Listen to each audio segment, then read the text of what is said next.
Magandang gabi, kapamilya.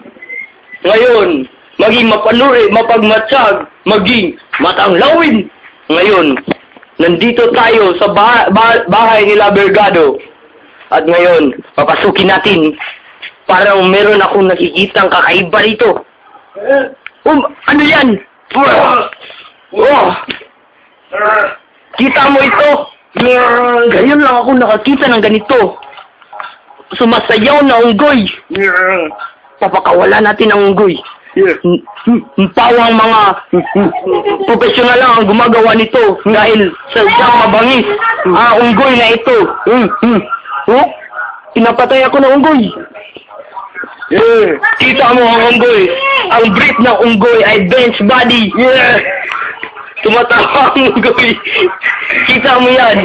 Ang abs na unggoy ay parang itim. At meron pa isang unggoy. Napapatay ako ng mga unggoy.